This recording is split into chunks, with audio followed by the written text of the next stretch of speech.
Bine ne-am regăsit, dragi prieteni. Iată, avem astăzi vești bune. Încercăm un rezumat al zilei 1582 a războiului din Ucraina. Iată, Putin spune că Rusia este pregătită pentru negocieri cu Ucraina.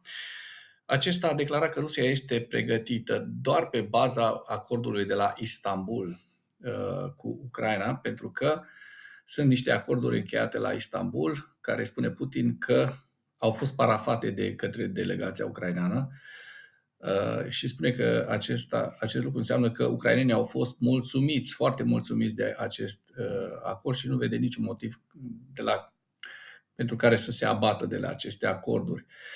Pe baza acestor acorduri încheiate la Istanbul, rușii încearcă să negocieze în forță în acest moment. Iată, restricții privind vânzarea de combustibili au fost introduse în 15 regiuni rusești în ultimele 24 de ore.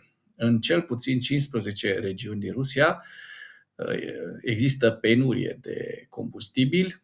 Este o știre de ieri, din 23 iunie, și este prezentată de către ruși postul Radio Liberty, care spune că restricțiile privind vânzarea de combustibil au afectat deja chiar și districtul autonom Hanti-Mansi, principala regiune producătoare de petrol a Rusiei, care produce aproximativ 40% din totalul petrolului rusesc.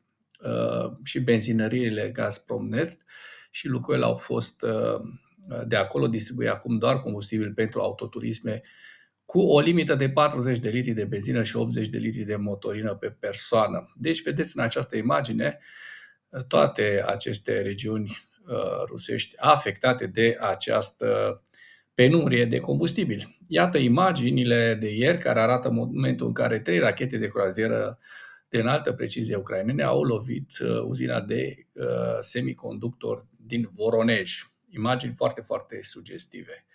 Avem de asemenea imagini ale Ventor, care ne publică niște imagini prin satelit, arătând urmările recentelor atacuri ucrainene asupra infrastructurii logistice și de combustibil din Rusia, inclusiv depozitul de petrol din Kerch, podul Henișec și mai multe poduri din Chonhar.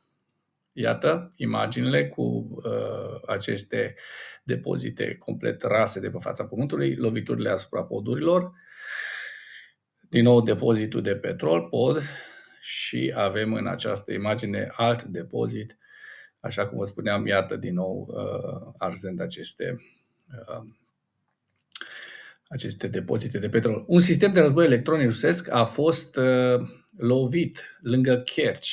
De asemenea, este un element foarte, foarte important pentru strategia militară. Da? Vedem că aceste puncte rusești logistice sunt foarte importante în acest război.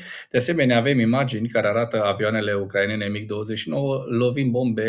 lovind cu bombe aeriene ghidate ucrainene pozițiile rusești.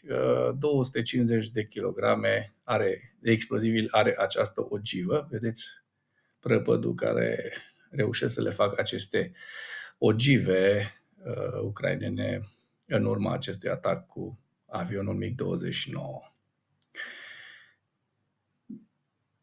Iată o știre foarte interesantă. Financial Times relatează că Trump a fost extrem de impresionat de loviturile reușite ale Ucrainei în interiorul Rusiei în timpul summitului G7. Zelensky a spus că Trump a reacționat pozitiv pentru prima dată și ăsta e un lucru foarte, foarte bun. Operatorii de drone ucraineni de la Roni, Ivano-Franco Group și Signum distrug logistica rusească la distanțe de peste 60 de kilometri de punctele de lansare a dronelor. Iată imagini foarte, foarte sugestive pe care le avem și o să vă las și link în comentarii pentru că nu vreau să, să încălcăm anumite standarde, anumite reguli ale celor de la YouTube. De asemenea, vedem noi imagini din satelit care arată urmările atacurilor asupra depozitului de petrol din Kerch și instalațiile de depozitare rusești din Kerch, Crimea, regiunea ocupată temporar. Da, vedem forțele de operațiuni speciale ucrainene care au publicat imagini cu atacul care a distrus podul feroviar peste canalul Crimea de nord din Crimea ocupată. Da, vedeți imaginile, pentru că ucrainenii au și camere instalate pe aceste drone și rachete cu care lovesc logistica rusească. Este un război de uzură care se îndreaptă în defavoarea totală a Rusiei, de aceea și Putin a cerut acea reîncepere a negocierilor de pace.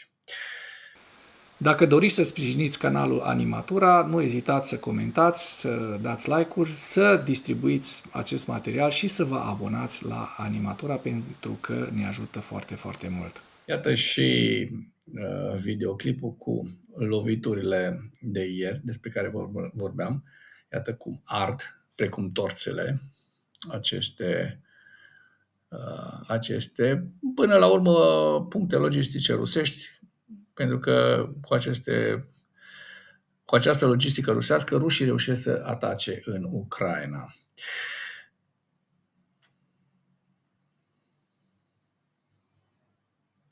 Iată, avem în această imagine noi imagini publicate de către cei de la Venter. De asemenea, imagini din satelit arată pagube semnificative la uzina de semiconductori din Voronej în urma atacului pe care vă l-am prezentat cu cele 3 rachete de înaltă precizie ucrainene. Trecem la ziua 1582 a războiului din Ucraina.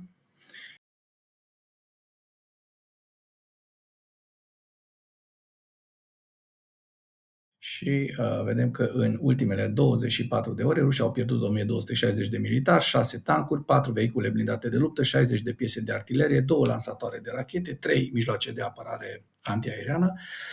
Ucrainenii reușit să doboare 1873 de drone rusești în ultimele 24 de ore.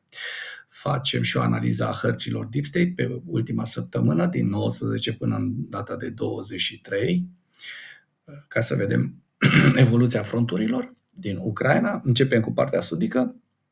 Vedem că în regiunea Herson n-au existat modificări ale fronturilor. De asemenea, din câte am văzut, nici în Zaporojie n-au existat modificări esențiale ale fronturilor. În regiunea Niprului observăm că au existat niște modificări minore ale frontului către Dobropilea, observăm în această imagine.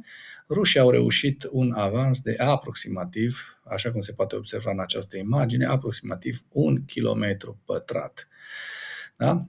Bun, mergem mai departe, mai către nord și vedem că de asemenea în Costiantinivka rușii au avansat în ultimele zile și au avansat tot așa destul de slăbuți în regiunea înspre Constantinivka, aproximativ 1 kilometru pătrat.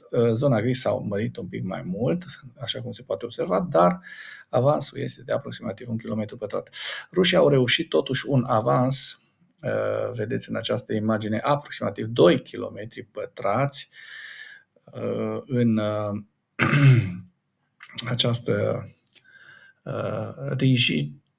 Rijnikivka, în Rijnikivka, aproximativ 2 km pătrați în această zonă, în care o prezentăm hașurată, așa cum se poate observa. Mai la nord, înspre Kupiansk, Blujovi, observăm de asemenea că în Pișane, rușii au reușit un avans undeva tot la 2 km pătrați, așa cum se poate observa din această imagine, maxim 2 km pătrați, dacă luăm în calcul din partea stângă scara de 1 km pătrat pe care v-am prezentat-o. Da? Și mai în ultimele 6 zile, avansul a fost un pic mai mare, undeva la 6-7 km pătrați înspre sud de Pișane. Observăm această zonă destul de semnificativă, dar până acum, dacă am socotit, există aproximativ 10 km pătrați într-o săptămână. În zona Harkivului n-au existat modificări ale fronturilor. În regiunea Sumă, vedem că rușii au făcut un avans foarte, foarte mic. Da? în această zonă de aproximativ, eu zic că și ăsta e cam 1 kilometru pătrat, 1 spre 2 km pătrați, da, maxim. Deci rușii au reușit într-o săptămână să ocupe 12 km pătrați cu niște pierderi fantastice de peste 7-8 mii de militari. Da, este evaluarea campaniei ofensive rusești la data de 23 iunie, în viziunea analiștilor Institutului pentru Studiul Războiului. Putin și înalții oficiali ai Kremlinului reiterează angajamentul Rusiei față de acest război în Ucraina. Prin urmare, declarațiile lui Putin din 23 iunie reprezintă punctul său de vedere asupra războiului, continuării războiului. Putin continuă să se bazeze pe o tactică de negociere care își propune să prezinte în mod fals armata ucraineană ca una perdantă. De asemenea, există o campanie cognitivă de război pentru a încadra potențialele atacuri ucrainene împotriva țintelor legitime din Belarus, care susțin că Belarusul este implicat. Belarusul și granița dintre Belarus și Ucraina permite forțelor rusești să atace Kievul. Belarus a sprijinit material războiul din 2022, încă din 2022 și este considerat beligerant alături de Rusia. Prin urmare, orice atac legitim ucrainean împotriva infrastructurii belaruse, care susține efortul de război al Rusiei, este în mod clar, nu poate să fie considerat o escaladare. Bun.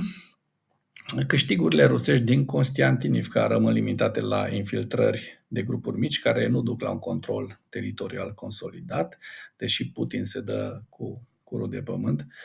Vedem această hartă care ne arată Constantinivka în mod foarte, foarte clar și vedem aici Constantinivka, orașul, care este mai mult o zonă gri în acest moment decât o zonă cucerită de către ruși. Kremlinul a recunoscut escaladarea atacurilor la distanță ale Ucrainei asupra infrastructurii energetice rusești, au minimizat efectele. Vedem în acest moment penele de combustibil din Rusia cu roșu, se vede pe această hartă, 14 regiuni, așa cum vă spuneam. În concluziile cheie avem faptul că aceste pene de combustibil vor continua, iar forțele ucrainene au câștigat unele poziții în Constantinivka. La final vă prezint hărțile Institutului pentru Studiul Războiului cu axa nordică, regiunea Sumă, Vovchansk, Kharkiv, râul Oschil, Kupiansk, orașul Kupiansk. Și aici avem regiunea tactică Borova, Donetsk, centura de fortărețe ucrainene din Donbass, Slaviansk, Pokrovsk și axa sudică Zaporojie și Herson.